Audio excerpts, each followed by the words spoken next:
Hello everybody, and welcome to another exciting adventure at the Hub World. Today's quest will have us covering the topic of the recent acquisition of Activision by Microsoft. My name is Gules, and today I am joined by Matteo, Gino and Joe. Whether you're joining our adventure from YouTube, Apple Podcasts, Google Podcasts, or Spotify, be sure to give us a like or a follow. Now let's get this adventure rolling. To start us off, before we get to the juice, let's start with an icebreaker. Our icebreaker today is, if you could only play one video game for the rest of your life, what video game would that be? Dang. This is the easiest question I've ever been asked. Joe, go for it. I'm answering Path of Exile, the original and greatest ARPG of all time. That's a shot at you, Microsoft, Blizzard, Activision. This is tough, because I'd love to say like a single-player game, but then I'd get so bored. I mean, I know what Adriano's answer would be. He's still playing this game after 20 years. It's Ocarina of Time. Yes, but then he would have to play the same... Like, he can't play the randomizers he's been playing. He'd have to play just base Ocarina of Time. I don't think Adriano could handle that. I think he's moved beyond it. Like, not that he can't handle it. I'm sure he can, but I don't know. Is there enough in Ocarina of Time? I think mine would just be Smash Ultimate. Yeah, that's what I was thinking too. Smash Ultimate, like there's so much content in that game that I still haven't even really scratched the surface with it. Eventually, when it comes out, Yu-Gi-Oh! Master Duel, I'll be able to play that for years. But you can play real Yu-Gi-Oh! Would you really want to waste your one video game on a game that's just simulated game that you could play in real life? Hey, if I'm like stuck on a desert island, I don't like have to watch all those Yu-Gi-Oh! Cards. Like they could get wet and then I'll never be able to use them. I don't know, man. I just think it sounds like a dude, bro. I want to play FIFA for the rest of my life. Like, just go play soccer. I'd probably either say like Minecraft, or if, for instance, like if Destiny keeps putting out like really solid content that we've been getting, I would say Destiny 2. But I'm gonna go for Minecraft right now. I'm gonna say Minecraft just because it's just super creative, and really the only like limitation to that game is your imagination. You can make games within that. You can make models of things. You could use like redstone stuff, and like Minecraft keeps getting updated and stuff too. So like they would always add new content. So yeah, Minecraft would have to be mine, I'd say. Not World of Warcraft. I'm surprised. Yeah, no. After all the Activision Blizzard stuff that was happening to bro, like I do not want to touch that with a 10-mile pole. But that is a good segue into today's topic, because Microsoft will touch that for the price of $70 billion. Well, Gino, you segued into the wrong thing because we have housekeeping. Well, this is the housekeeping. Well, there's a little bit of tidying up before we get to the main course, so we'll come back. Microsoft already tidied up, if it looks like it, based on the amount that they made Activision boot out of that company. So We will get back to that in just a moment, but just quick few little housekeeping things. We're not really going to focus a lot on this, but a few things we want to mention. I know for me, I want to mention that Matteo and I recently stumbled upon old news that was new to us, which is that there's a confirmed sequel to Yooka-Laylee in development as of Tencent giving money to Playtonic. So, Tencent, keep it going. You've done some good things for me this year. Yooka-Laylee 2, Pokemon Unite. Just keep up the money. Yeah, I'm still not okay with Tencent, but no matter what I say, like, there's nothing we could do about it. They're too big. I kind of willed this into existence in our last episode, how much I talked about, like, how Yu-Gi-Oh! Master Duel was my most anticipated game for this coming year. You can actually download Yu-Gi-Oh! Master Duel right now, and I think there's some tournament going on tomorrow, as in, like, the day after we're recording this. But probably by the time this episode goes live, you can download and play Yu-Gi-Oh! Master Duel, and it was supposed to be out by like the end of March, but this is a lot sooner than I thought it would be. I'm so excited. I can't wait to build all my favorite decks and play Yu-Gi-Oh! And like, we're going to have a blast with that game. Mm-hmm. And then the only other housekeeping item I have is, reminder everybody, Legends Arceus drops at the end of next week. Make sure you pick that up. Support Pokemon Company and their endeavors into something new. Now you can transition, Yeah, so news happened today. We weren't expecting to do this. We were asleep. I wasn't. I was freaking out for an hour, waiting for someone to respond in our group chat.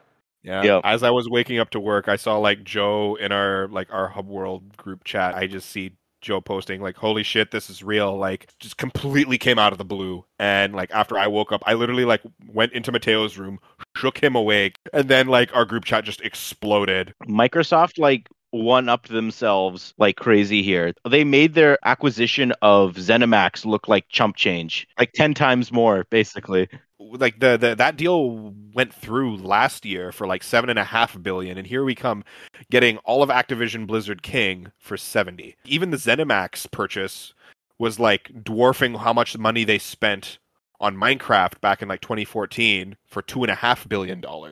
This is insane. Like, I didn't realize actually until we started doing like a lot of the research and stuff, like after the headlines and everything were out, how much Activision Blizzard actually has, like within their organization and stuff. So like just like IP like alone, there's like what, like 10,000 developers and employees and stuff within the Activision Blizzard family of companies and everything. And albeit like a lot of them aren't very happy right now with like all of the Activision Blizzard headlines and all that stuff going on and like the lawsuit and everything. But this is definitely a step in the right direction for them. Microsoft has always had like this culture of like diversity and inclusion. And even Satya Nadella, the CEO of Microsoft, in his press release was basically, without saying that Activision Blizzard was doing it wrong, basically said that they were doing it wrong. I have a quote here that says, "The culture of our organization is my number one priority. It's critical for Activision Blizzard to drive forward on its commitments to improve workplace culture." And last year, they were like Activision had to disclose that they were being investigated by the state of California Civil Rights Agency, and they did get sued for having like a frat boy culture and like having the CEO of Microsoft basically call you up by saying that this is our company's values. They're now going to be yours. So definitely like the whole situation for ActiBliz is going to get a lot better, hopefully under the new overlord of Microsoft. And that's the thing, though. Like, the acquisition makes a lot more sense in hindsight. If you were to ask me last week or even this morning if this had any chance of happening, I'd say probably not, because why would Activision want to sell? But this definitely shed a light on how damaged their brand really was. Like, they needed a complete reset in order to gain the trust of the consumers back because of how badly their name has been dragged through the mud in the last few years. Like, even dating back to the whole Blitzchung thing from BlizzCon in 2019. Like, it goes even further back than that. So it's just been year after year after year after year of controversy. And the only way that they could have any chance of gaining back the consumer confidence and even the workplace confidence was for this massive like shift into another direction, being acquired by another studio who then is in charge and then calls the shots and organizes their business. Yeah, they needed new management. Basically, that's the only thing that was going to do this. But like, even back to like what you were saying before, Matteo, like if you asked any of us, did you expect this happening? Most people would have said no. When the Blizzard lawsuit itself was happening, Phil Spencer actually called out, like he made a statement mentioning that Xbox had to reevaluate the relationship with Activision Blizzard. But like, I guess the reevaluation was reevaluating the dollar amount that they were going to spend, because they were probably in the talks of already buying Activision Blizzard at that point. So apparently they've been in talks ever since November. Some more details though about like how groundbreaking this acquisition was. Microsoft spent $68.7 billion on Activision Blizzard, which is now the largest acquisition in video game history. Originally, it was the Bethesda acquisition at $7.5 billion. And then I think last week, Take-Two bought Zynga for something like $12.5 billion, which then became the largest gaming acquisition. And now Microsoft just blew Take-Two out of the water with this acquisition. Like, this makes Disney buying Star Wars look like a steal.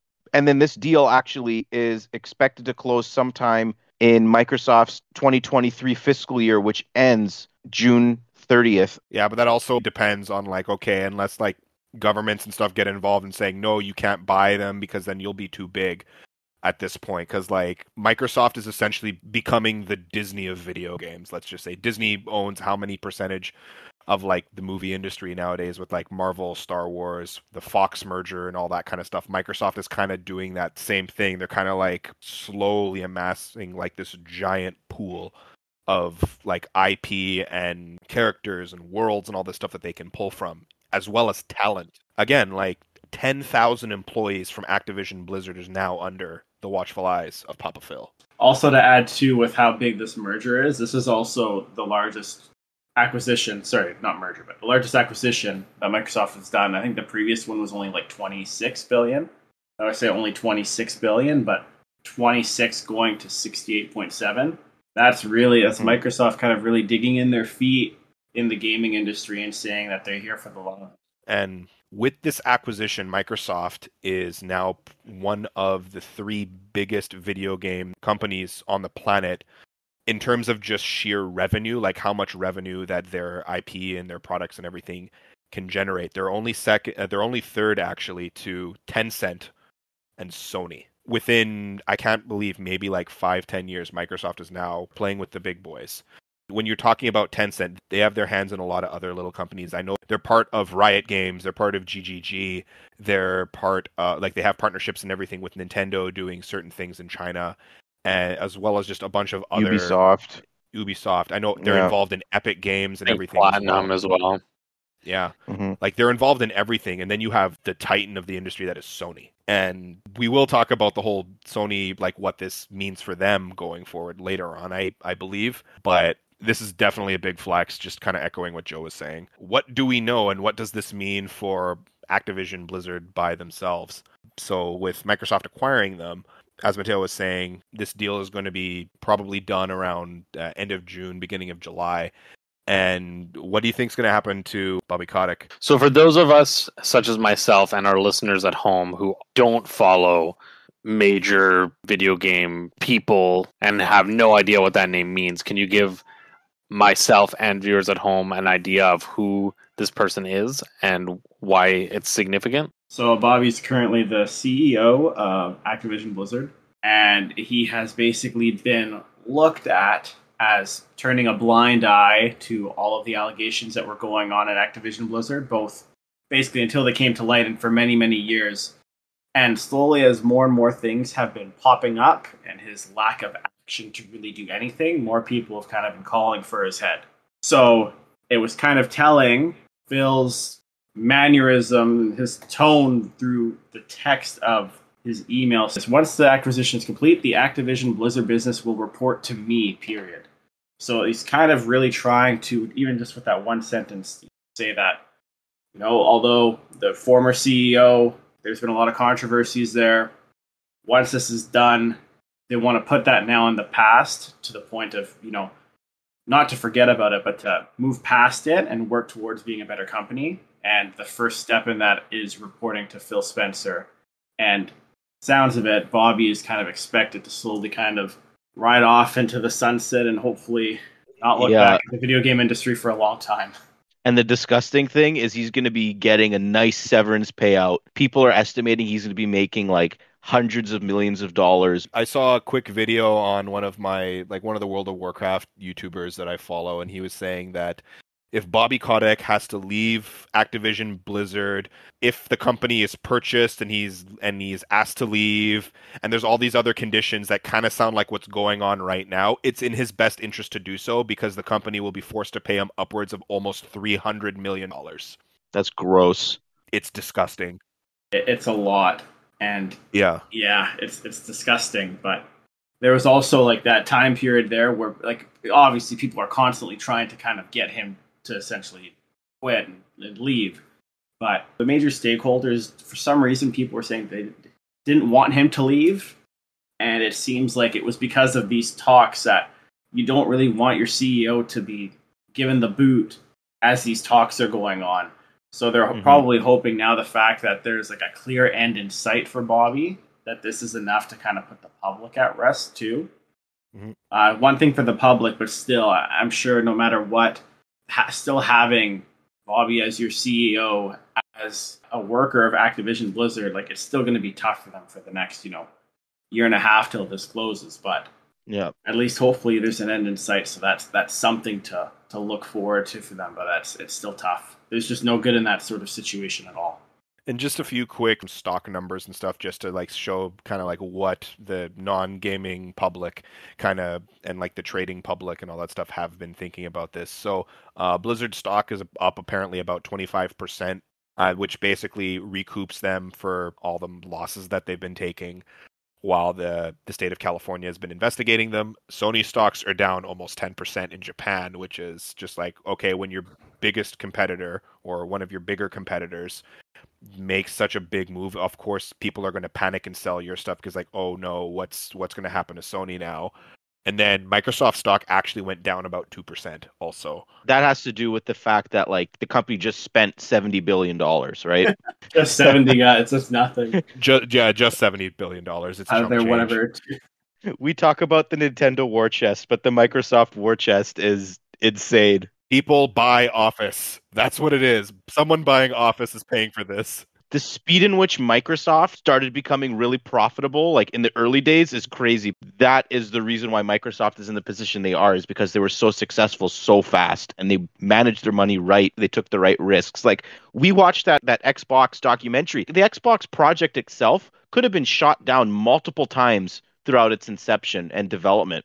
But Bill Gates was sold by the idea to make a video game system. And imagine like all it would have taken is one other person to say no or Bill Gates to maybe reconsider, and none of this stuff would have happened. And the fact that now the Xbox brand has bounced back under Phil Spencer, and like they've been through the Red Ring of Death, they've been through Don Matrick, and now it's kind of making up for that era in the last generation where they just got utterly crushed by PlayStation. And now like the tides might even out. And like an acquisition of this magnitude can do a lot for that. So, question for everyone right off the bat here. Is this now a monopoly? Does Microsoft own enough IP and enough studios to basically trigger some sort of antitrust thing and not allow them to purchase Activision, do you think? My opinion, and I know nothing about business and what would constitute a monopoly, but just from the opinion of somebody who has followed gaming and who has been part of gaming, no. I think money-wise, funds-wise, yes, Activision generates a lot of income, but in terms of just owning intellectual property, they aren't actually obtaining that much right now. They're obtaining some major players, but in the grand scheme of things, unless they were buying something like Nintendo, I don't see how this could possibly be a monopoly, because there's still two very large competitor companies that also own and are partnered with other companies within the industry that exist. And I just don't see, even though they're becoming larger than them because of this acquisition and the previous Bethesda one, I don't see how this would be enough to be a monopoly. And the only metric I have to equate that to is if Disney owning the amount of film properties they have right now wasn't a monopoly, then I don't see how Microsoft obtaining Activision means anything. Because again, like Activision sure makes a lot of money, but when you look at just IP, they're actually not gaining that much, because Activision themselves don't actually work with a lot of different intellectual property. They pretty much just work with a few that stick, and then they have some that have been dead or on hiatus for like decades. Yeah, like that was really well said. Like they weren't competitors with Activision Blizzard. And big acquisitions like this happen every once in a while. Like AT&T buying Time Warner was a big acquisition that didn't get overturned by the US government, and neither was Disney buying Fox. And if those would have been overturned, then there would have been at least some precedent, but I don't think this is going to be an issue. I think this is going to get approved, but like maybe if they buy like another company on the same size of Activision, it could be somewhat more problematic. But as of now, I think this is completely fine. This is going to fly through. I will just add on, I do think whether it would even be up for discussion whether this acquisition would be a monopoly is not so much about them acquiring them, but more to do with what the acquisition and what the terms of the acquisition constitute, which I'm going to touch upon later when we talk about something else in terms of how I'm feeling in terms of that. But I also think like the terms of the acquisition would also play a role. As someone who studied economics and did my due diligence to go through schooling to become an accountant, a monopoly would have to be something where a seller would face zero competition. And not only that, there would be no substitute. So another substitute to gaming. A lot of the times I feel like we get stuck at looking at it through such a small lens of saying, well, there's Microsoft, there's Sony, and there's Nintendo. And then there's like the other, third-party studios. But from the grander scheme of things, Microsoft buying Activision is absolutely nothing. Because even if technically if Microsoft bought Sony, that still wouldn't be enough. Because you also then have to expand and think, well, technically Apple is into gaming. You could count Google through Android being into gaming. It needs to be very specific. And also, too, it would also need to make it that by there being a monopoly, there would have to be a super high barrier to entry for other people to also get into that industry. And because of the ease of access that really anyone can make a video game, like there's nothing really stopping anyone. It's just coding, and you can easily, learn yourself to code to make a game. Like look at Toby Fox's Undertale. Look how successful that is, just through one guy sitting down and doing something that he had passion for. So it would be, I think, really difficult. Like it would have to get really, really out of hand to be a monopoly. So I think this will go through very, very quickly. Yeah, I see what you mean, because it's very different than the film industry, because the film industry is controlled ultimately by the theaters, right? Like the theaters choose what gets exposed to the mass media. And as a result, a monopoly can probably be achieved much easier, for lack of a better term, because 100%. For example, like indie films and things don't make it to the theaters, but within gaming, you're right. Like really anybody with a computer can make a game and submit it to Nintendo's eShop or Sony's online shop or Microsoft's arcade or to the App Store or whatever. And even though maybe it's not going to get exposed because it's not going to be promoted, it's still accessible. Like something like Undertale still has the potential to be a big hit.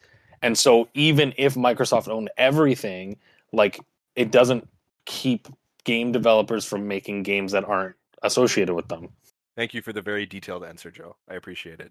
Yep. Maybe my wording wasn't the best, but that was a better answer than I could have hoped for to this question. What do you think Sony and PlayStation's place in all of this will be going forward? For instance, Microsoft's Game Pass, once they get the Activision Blizzard King stuff added into it, is going to be really, really compelling for gamers. And what is it to stop someone from saying, hey, I'm going to go buy a PlayStation where I can get all of my great Sony IP versus I can get this console where I can play with all of my friends very cheap? I'm glad you asked, Gino. I have two very specific ways that I want to respond to this. So the first is under the assumption that, yes, the properties are going to be exclusive completely. Let's operate under that assumption that all the intellectual property is pretty much going to be exclusive. Call of Duty is a massive vehicle for the casual market. There's no denying that. The second I saw this, the second that Joe posted it, way more so than Bethesda. Like, I know you guys have been saying Bethesda was major, it was going to shift things. I never believed that Bethesda would really shift things.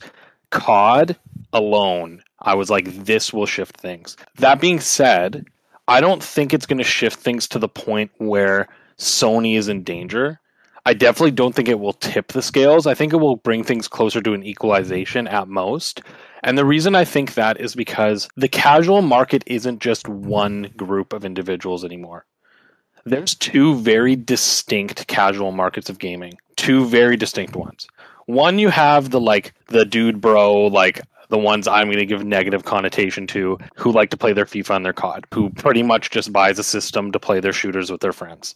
That's one casual game market. And absolutely, if COD is exclusive completely, that's going to be a major compelling point to draw those users to Microsoft rather than to Sony. And that's just the facts. But on the other hand, and this has always been Microsoft's weakness, is I feel that Microsoft has always catered to one type of audience. They cater to this hardcore, like Western gamer, FPS, gritty, edgy. And things like Call of Duty already fit that aesthetic. And the other type of casual gamer that's out there are your family and your kid gamers. The people who just want to pick up a game that's fun and looks cute. Things like people who play Nintendo games or Mario Kart, or pick up Ratchet and Clank or Sackboy or whatever on PlayStation. And the reality is Microsoft does not have something like that. And they still don't have something like that even after buying Activision Blizzard. So I still feel they're missing a massive portion of the casual audience because they don't have the IP or the appeal to those people. Because even though they've had a potential mascot character for nearly 20 years, they'd done nothing with him. And I am not confident that Crash or Spyro will be any different. And even if they were to do that with Crash, the reality is Crash was never built to be an entry-level accessible game for family audiences. So with Crash, either they're going to change up the brand and make him more accessible so that he could be their furry mascot to draw in family gamers, and then, like ruin the brand and change it, or they have to be faithful to what the brand is, which is more likely under Microsoft. They're pretty faithful to the IP that they have, and then it's just not accessible. And I think that's where I'm like, I don't think it will tip the scales, because they're still missing something that Sony and Nintendo have that I just don't think they have an interest in doing, and I don't really think they will ever be able to unless they acquire like Nintendo, because there aren't really a lot of those family fun friendly IP that are super big anymore that exist outside of like first party Sony and first party Nintendo. So that's one answer. If you'd like to respond to that, then yes, go ahead. I do have a few things actually that I would like to say, and I'll pass things over to Matteo, and he can kind of say some other stuff as well. One thing that I do want to say is with their acquisitions, we've seen this with games like Age of Empires. We've seen this with games like Psychonauts. They're putting together like these niche games that are like odd and weird. They might not have like 30 million downloads or purchases and things like that, but they're making stuff that certain groups of people are liking. The Age of Empires remakes revitalized that series, and then they went out and made Age of Empires 4, which did really well for an RTS game. When is the last time like a major RTS game has come out since, I want to say, StarCraft 2 maybe? And like, even when I was just looking at that picture, speaking of StarCraft 2 here, on Microsoft's website, they have a picture that says it's Xbox plus Activision Blizzard King. They have Overwatch, Diablo, Call of Duty, World of Warcraft, Candy Crush, and StarCraft. Why would they put StarCraft on there? They haven't had a game in over 10 years. The last expansion wasn't around for a long time. That's an RTS franchise, which historically don't sell well. Microsoft, I believe, is going to do something with that StarCraft IP. Maybe they're going to revitalize that StarCraft first-person shooter or whatever it was for the GameCube or something. I don't know. Maybe they're going to revitalize that StarCraft shooter. That would be really, really cool. They have Diablo on here for obvious reasons and stuff too, right? Another niche ARPG game. It's not going to draw in hundreds of millions of people, but it's going to draw in a certain group of people. And then they're going to tell their friends. And then they're going to discover, hey, we have this other game. Maybe it's Hellblade, Senua's Saga, or hey, maybe it's Super Lucky's Tale. The Game Pass will do that. And it doesn't have to be like a cutesy thing, but it's going to attract those niche gamers. They will, and I'm not saying they won't get an audience, but I am saying of the two casual audiences that exist, I don't think they have a platform to pull the family gamers. There's nothing family about Microsoft right now, and they don't have enough to sustain it, right? Like, even if I went to play Psychonauts, right? Like, there's not enough. Their best bet, in my opinion, is figuring out their intellectual property internally, because they have family-friendly intellectual properties, but they're not doing anything with them. And they're not going to be able to go, like you said, Jules, they're not going to be able to go out and buy a company like Nintendo. But the one thing that this acquisition doesn't do at all, and it still doesn't solve my opinion of what I think is Microsoft's biggest problem, is the biggest audience that they have absolutely no stake in whatsoever is the Eastern audience, the Japanese audience. They do not have anything going on that would entice fans of JRPGs and Japanese gamers to their platform. That is something that PlayStation and Nintendo will always have over Microsoft. And their money probably would have been better spent on a company like Bandai Namco or Sega or Square Enix or something like that that can have that relationship with Japanese gamers. And buying Activision literally does nothing for them because there's nothing there. Like, I'm sure people in Japan play Candy Crush or like are mildly interested in Crash Bandicoot and Spyro, but not enough to move the needle at all. So that's where I'm a little bit intrigued about why they thought buying Activision was their best move. But I mean, it's still a big deal. But just to kind of respond to that, the reality is, and I fully believe this, even with Sega, who's a struggling company, I just don't think the Japanese companies are willing to be bought by an American company. I ultimately think that's what it is. I don't think it's that they didn't try. I think it's that none of those companies were willing to answer to an American company, to have American philosophies imposed onto their philosophies, and then also to have to communicate across continents in order to deliver those experiences, especially when Xbox has very, very little presence in Japan. And ultimately, you see this even with Nintendo to a degree. Japanese companies oftentimes, when they are making decisions for their games, are making them for the Japanese gamers, even though sometimes the market is bigger here. And ultimately, Japanese companies are putting their Japanese players first. And so I just don't see even Sega being like, yeah, like we're gonna start working for Microsoft, because I feel like it would really shift their workplace infrastructure. And I just don't think it's gonna happen. Like their best bet would probably then just be partnering with Konami and publishing the next Castlevania or Silent Hill or Metal Gear game. They don't outright buy the studio, but they fund the development of a game and make it a PC, Xbox, and Game Pass exclusive. Just as the final response to that is, like, I'm sure that they've tried. I just still think it's all about, like, with the structure in Japan, like there's a lot of pride around game development. Like, I think that game development is seen as an art form more in Japan than it is in the West, especially when you look at these workplace infrastructures and how they approach their game development. And I just think ultimately a company like Square Enix or Namco Bandai, even if Microsoft is like, we will pay for this game and we want it on Microsoft only, I think their reason that they wouldn't do that is they're like, why would we waste a 5-year development cycle with one of our main teams on a game that's going to ultimately make us no money? Because for them, it's not just about the money. It's also about it's making money, but also keeping their workers working on something that they want to do, and that they get to reap the recognition or reward from. And so if they're making a game that they're just sending out to die, it doesn't matter if their paychecks are being paid. Like, those workers are going to suffer for it. And I just feel like the Japanese companies just aren't interested. But to answer your question again, Gino, so like I said, my first answer to your question, so just to remind everybody, your question was, what does this mean for Sony and their player base? My first answer was operating under this assumption that everything's going to be exclusive. But if I'm being honest, I don't think everything's going to be exclusive.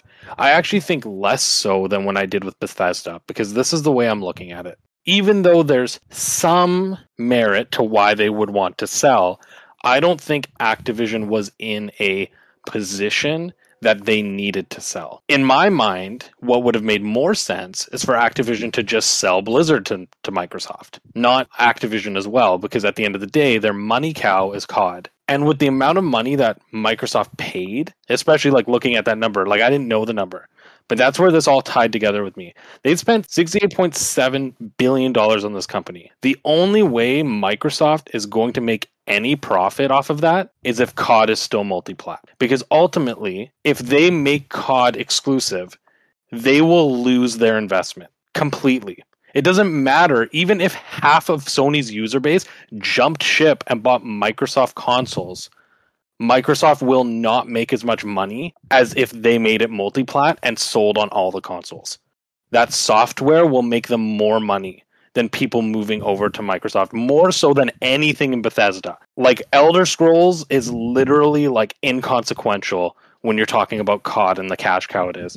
And especially with how much Microsoft spent on it, I'm really just questioning, like, why would Activision, a company that's already making loads of money off of this IP, why would they suddenly be like, yeah, you can buy us and make this exclusive to you? They would make more money keeping it multi-plat, even under Microsoft.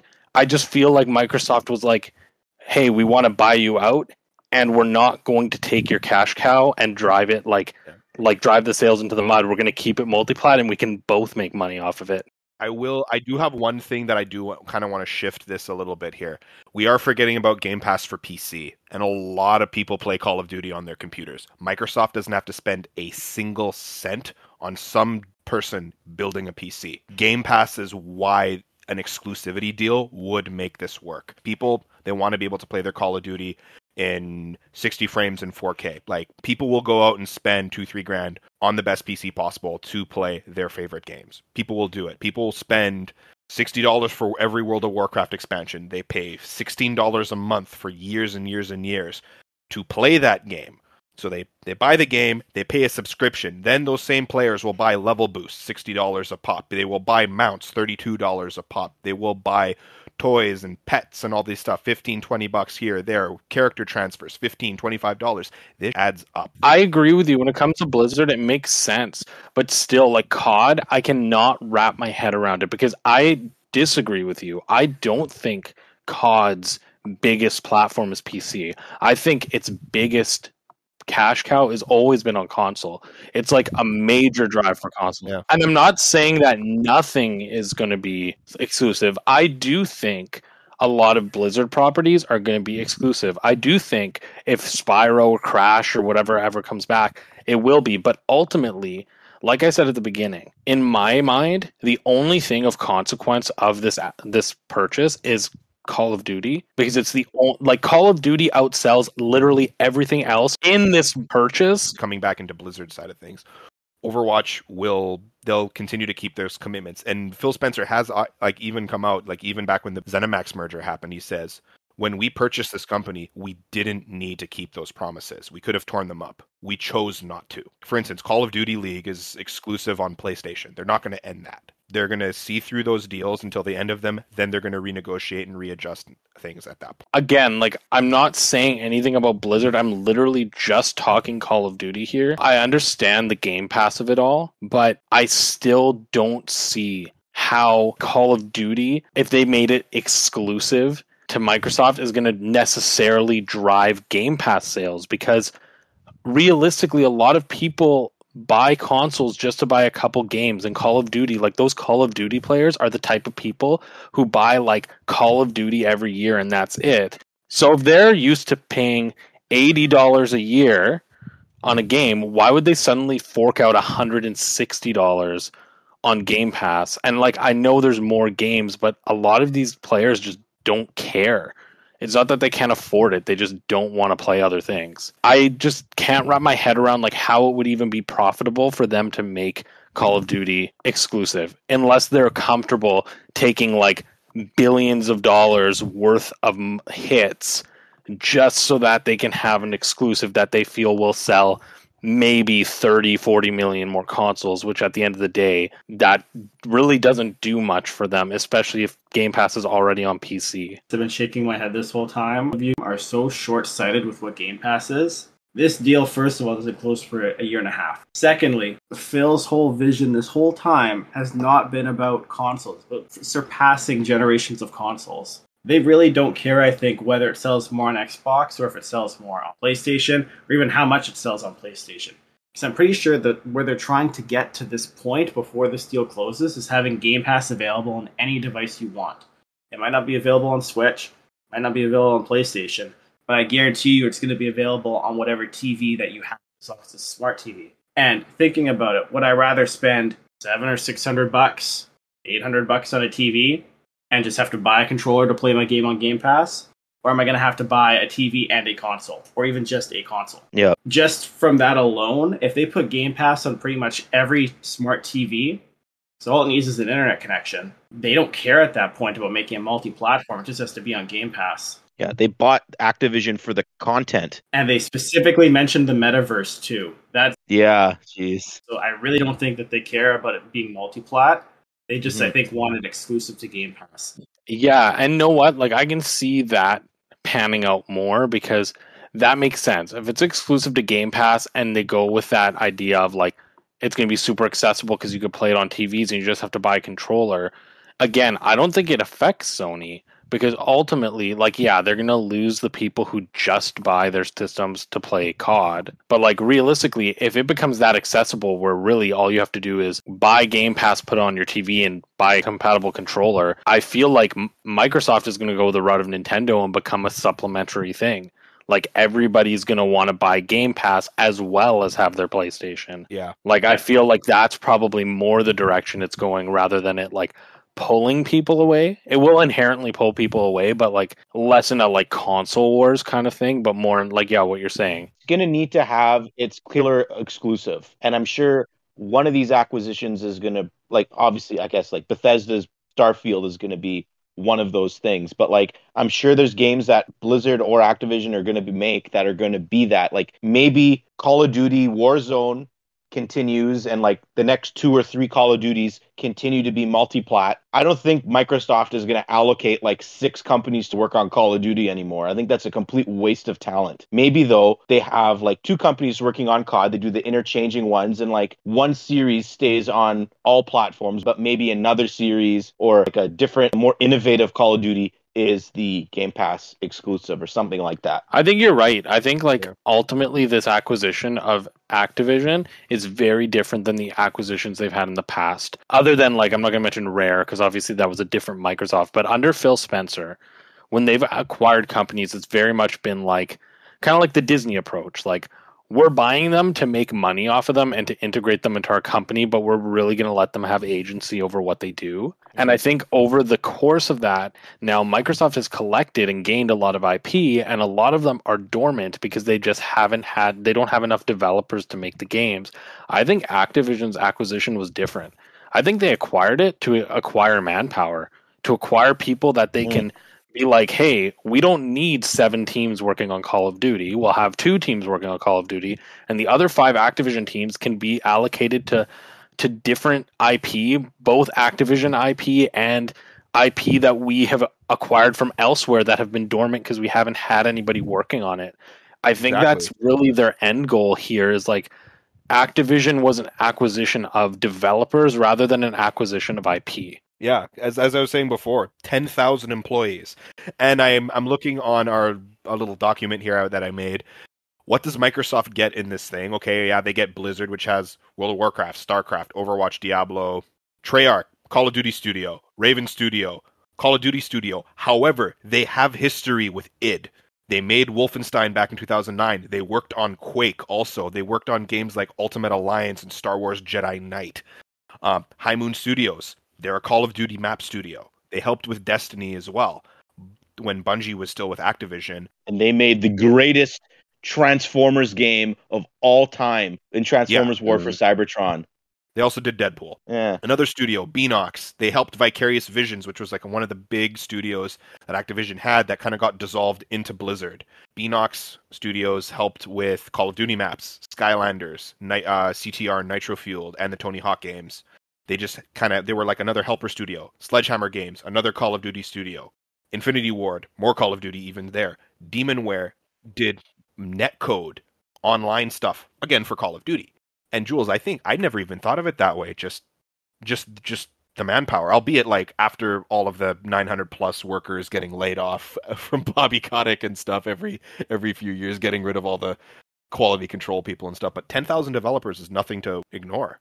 And that's the thing. It's like ultimately, like I feel like the other thing with Activision is they don't make a lot, so those companies like can be allocated to other things. Like we know Toys for Bob are fantastic at making 3D platformers. Like they made Crash 4 from the ground up. It was stellar, in my opinion, the best Crash game there.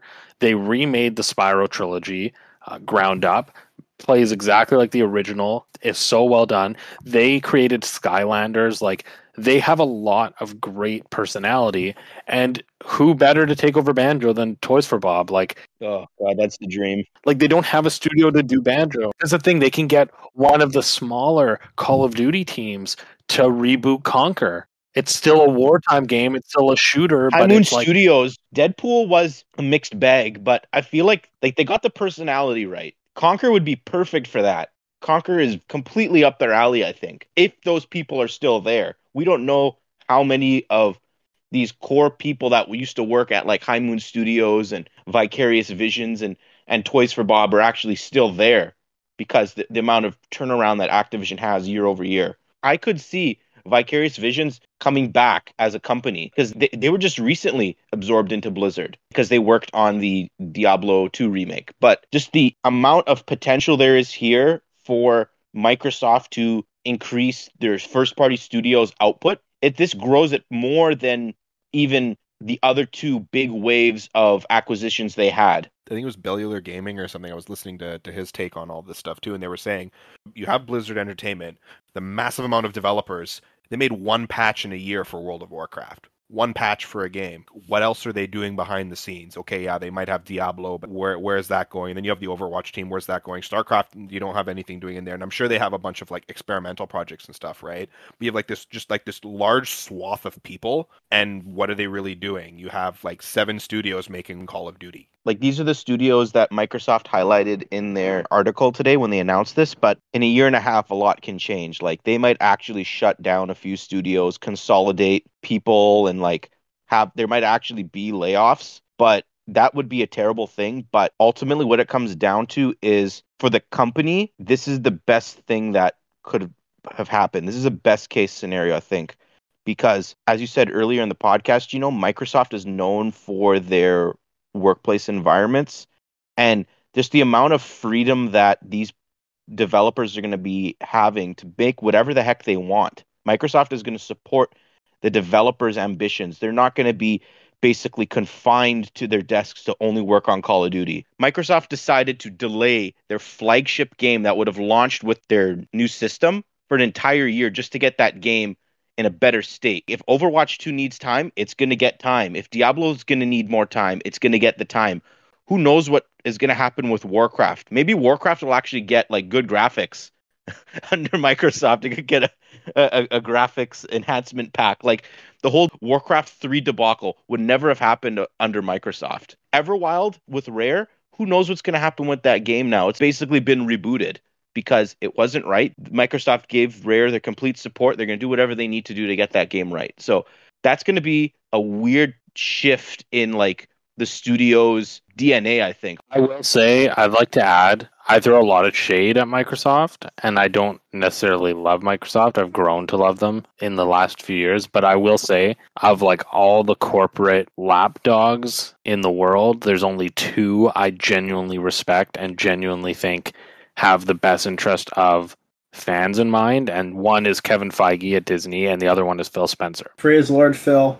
I genuinely think everything they say is honest and they're genuine, and like even with Phil's approach to like buying Bethesda and Activision and reassuring people on competitor consoles that, hey, we're not trying to hurt you, like we're actually still going to be giving you content, like it just shows you that this is beyond just a money grab. Like, this is more about trying to give fans what they want, and I think ultimately the Activision acquisition is going to culminate in something that is in line with that philosophy that Phil Spencer has kind of had at Microsoft, and I think he's the perfect person to give new life to Activision Blizzard after they've had their name dragged through the mud. Because the thing is, as shitty as the workplaces were, as horrible as the working conditions were, and all those controversies and all the allegations and everything that's happening and all the horrible people within Blizzard and Activision, especially within Blizzard, there's also a lot of really good-hearted developers that we've seen have that similar philosophy to Phil Spencer of like, gaming is about making people feel happy about what they see. And it kind of ties back into Microsoft's actual, like, as a company, their mission statement and what they're there to do. And like, you can look up their mission statement and everything. And like, even during like my time when I was part of it, was to empower every person and organization and the planet to do more. And basically, like what Satya Nadella said today and what Phil Spencer said today about the culture of their organization being the number one priority. If your number one priority is to empower every single person in the organization to be able to have their best work, you need to make sure that they have a safe place. You need to make sure that they have a support structure. You need to make sure that your management is there to help you in difficult situations. You need to make sure that these people are trained and not a frat work culture and everything like that. This is the right organization to make that change. I expect good things in the next few years. Definitely. Joe, did you want to add anything, or did anyone want to add anything before we wrap? Like when like people that work at places enter contests, but they can't enter at their own work. Are you qualified to do this podcast, or do you have Microsoft bias? I don't know, man. That's questionable, man. It's been a few years. I don't know. You just quoted their mission statement. It's kind of sketch. I mean, you could probably look it up. It's probably on like a website or something somewhere. This is indoctrination at its finest. I maybe drank a little bit of the Kool-Aid in my time, but you sweated it, Gino. Yeah, I did. Literally, it was like I saw you, and the words, "Do you want to buy Game Pass?" would sweat out of your pores. Hey, Game Pass is a great service, and everyone should have it. Anyway, that brings us to the end of today's main quest. If you liked what you heard today, hit that like, subscribe, or follow button on your platform of choice.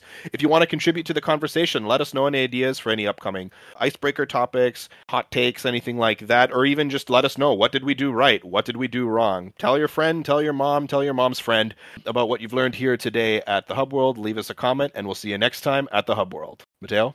Microsoft, you got a lot of new studios to make a new Banjo game, so get on that. Get Toys for Bob to make a new Banjo game. And make Microsoft make a new Spyro game. I'm sorry, Spyro's at the back of the line. Banjo needs it more than Spyro. How about they make a Banjo, Spyro, Crash Bandicoot crossover game?